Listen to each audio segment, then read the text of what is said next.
સુરતમાં ખાલીપુરના પાણી રસ્તાઓ પરથી તો ઓસરી ગયા છે, પરંતુ શહેરની આર્થિક કરોડરજ્જુ ગણાતી રિંગ રોડ ટેક્સટાઇલ માર્કેટ આજે પણ જળબંબાકાર છે। ધ ફેબ્રિક માર્કેટ સહિત અનેક માર્કેટોના બેઝમેન્ટ અને દુકાનોમાં હજુ પણ 3 થી 7 ફૂટ સુધી પાણી ભરાયેલા છે। વેપારીઓએ સુરક્ષિત સમજીને બેઝમેન્ટમાં રાખેલા હજારો કાપના પાર્સલ, તૈયાર માલ અને કરોડોની કિંમતનો સ્ટોક ગંદા પાણીમાં ગરકાવ થઈ ગયો છે। અચાનક આવેલા પૂરના કારણે બેઝમેન્ટ પાર્કિંગમાં ઉભેલા મોંઘા વાહનો અને કોમર્શિયલ ટેમ્પો પણ પાણીમાં ડૂબી ગયા। એન્જિનમાં પાણી ઘૂસી જતા અનેક વાહનો ભંગાર જેવી હાલતમાં છે। બીજી તરફ દુકાનોમાં રાખેલા કોમ્પ્યુટર, ફર્નિચર અને અન્ય સામાનને પણ ભારે નુકસાન થયું। માર્કેટ એસોસિએશન અને મહાનગરપાલિકા દ્વારા યુદ્ધના ધોરણે પમ્પિંગ ઓપરેશન ચલાવવામાં આવી રહ્યું છે, છતાં પાણીનો જથ્થો એટલો મોટો છે કે બેઝમેન્ટ સંપૂર્ણ ખાલી કરવામાં હજુ પણ 2-3 દિવસ લાગી શકે છે। વેપારીઓમાં સૌથી વધુ રોષ એ વાતનો છે કે વર્ષો બાદ પણ ખાડીપુરની સમસ્યાનો કોઈ ઉકેલ આવતો નથી। વેપારીઓનો આક્ષેપ છે કે આટલી મોટી આફત આવી છતાં પણ તંત્રનો કોઈ જવાબદાર પ્રતિનિધિ સ્થળ પર ન પહોંચ્યો।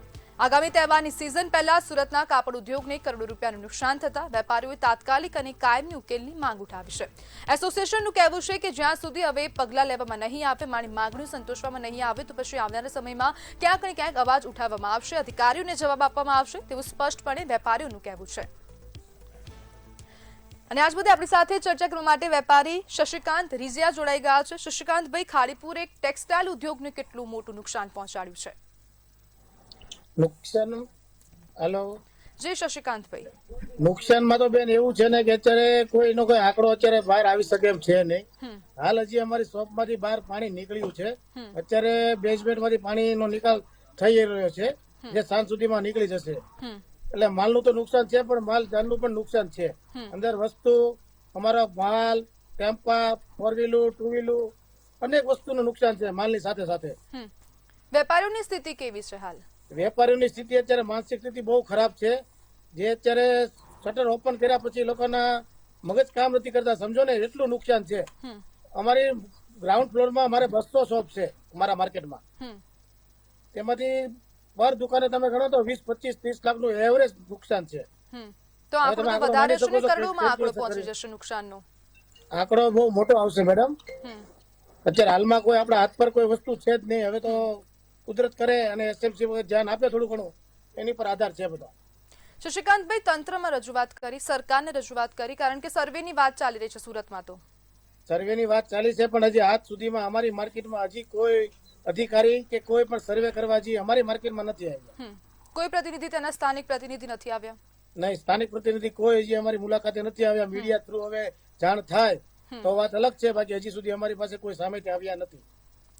તમે ગયા પ્રતિનિધિઓને કીધું કે આવી હાલત છે અહીંયા? અરે બેન, અત્યારે અમારી પાસે ક્યાં ટાઈમ હોય? એ લોકો જોતા જ હોય ને, એનો તો ખ્યાલ જ છે ને, એને પણ આખ્યું છે કેટલું નુકસાન છે, કયા વેપારી ક્યાં ફસાયેલા છે, બધાને ખબર જ છે, તો એને સામેથી આવી જવું જોઈએ ને। શશિકાંતભાઈ, દર વર્ષે આ પૂરની સ્થિતિ સર્જાય છે, દર વર્ષે પૂરની સ્થિતિ સર્જાય છે મેડમ। એ લોકો વેરા લેવા તો સામેથી આવી જ જાય છે, એમાં ક્યાં બોલાવવા પડે છે? અત્યારે કેમ સામેથી ના આવી શકે? શશિકાંતભાઈ, આનું નિરાકરણ શું છે? કેમ કે ખાડીપુર તો દર વર્ષે આવે છે, સુરતીઓને તો ખબર હશે કે આનું નિરાકરણ શું હોવું જોઈએ? આનું નિરાકરણ મેડમ એ લોકોને ખબર જ છે। સ્માર્ટ સિટી આપણે જાહેર કરી દીધું છે ઇન્ડિયામાં સુરતને, તો એનું નિરાકરણ એને આપવું જ પડે ને। કઈ રીતે આપવું એને ખ્યાલ જ છે। સ્માર્ટ સિટી કોને કહેવાય? સ્માર્ટ સિટીની વ્યાખ્યા કોને કહેવાય બેન? શશિકાંતભાઈ, તમને લાગે છે સુરત સ્માર્ટ સિટી હોય? આની ઉપરથી તો મને બિલકુલ નથી લાગતું કે સ્માર્ટ સિટી આને કહી શકાય। અને આ તો દર વર્ષનો પ્રોબ્લેમ છે કે આ પાણી આ એરિયામાં આટલા સુધી પાણી ભરાય છે, તો એનું નિરાકરણ તો એને આપવું જ પડે ને। ખબર જ છે, નહીં કોઈ મેસેજ, નહીં કોઈ એલર્ટ કે ભાઈ આ વિસ્તારમાં આટલું પાણી આવશે, તમે સતત રહેજો, કોઈ વસ્તુ કાંઈ નહીં। અને ચાલો એનો વાંધો નથી, પણ આવ્યા પછી પણ કોઈ સપોર્ટ નહીં, તો સ્માર્ટ સિટી કઈ હિસાબે કહી શકાય? શશિકાંતભાઈ, આજે પાણી જે આખું કોમ્પ્લેક્સ છે, બેઝમેન્ટમાં પાણી છે, તો પાણી તમે તમારા ખર્ચે નીકાળી રહ્યા છો બહાર મોટરો લાવીને? અમારા બિલ્ડરે અમને સપોર્ટ કર્યો અને બાકી બધા વેપારીઓ સપોર્ટ કર્યો। પહેલા દિવસે 10 મોટર લેવા, બીજે દિવસે બીજી 10 લેવા, 20 મોટર થકી અમે અત્યારે 2 બેઝમેન્ટ ખાલી કરી શક્યા છીએ, જે હાલ થયા નથી, બસ સાંજ સુધીમાં થઈ જશે। શશિકાંતભાઈ, તેવી માહિતી આવી હતી કે આજે તમારું કોમ્પ્લેક્સ છે તેની અંદર મહાનગરપાલિકા પણ કામ કરી રહી છે? નહીં, તદ્દન ખોટી વાત છે મેડમ। મહાનગરપાલિકા તરફથી કોઈ નથી આવ્યું? નહીં। અધિકારીઓ સુધી વાત નથી પહોંચી, અથવા તમે લોકોએ કીધું તંત્રમાં, ખાસ કરીને મહાનગરપાલિકામાં? હવે આગળ કમિટીએ કીધું હોય તો ખ્યાલ નથી, પણ મારા ખ્યાલ મુજબ, મારી જાણ મુજબ એ વસ્તુ હજી છે નહીં। એસોસિએશનનું શું કહેવું છે? એસોસિએશન તો અત્યારે શું છે, અત્યારે બધા હાથ પર હાથ ધરીને બેઠેલા છે, પણ એમ કે છે કે હવે આપણે આનો અવાજ ઉઠાવશું, જો આનું કઈ નિરાકરણ નહીં આવે ભવિષ્યમાં તો આને તદ્દન આપણે કઈ પગલા લઈશું. પણ પગલા લેવાથી મેડમ અત્યારે દર વર્ષનો આ પ્રોબ્લેમ છે. દર વર્ષે નાના મોટું નુકસાન થાય જ છે. આ વર્ષે થોડું વધારે થયું છે, બરાબર. એમાં તંત્ર પર થોડોક લાપરવાહી તો છે જ. જો સુરત સ્માર્ટ સિટી છે, સુરત એટલું ડેવલપમેન્ટ સિટી છે, તો ડેવલપ કઈ જગ્યાએ ડેવલપ થાય છે, કયા એરિયામાં થાય છે, એ જાણે તંત્રને અમને બતાવવું પડશે.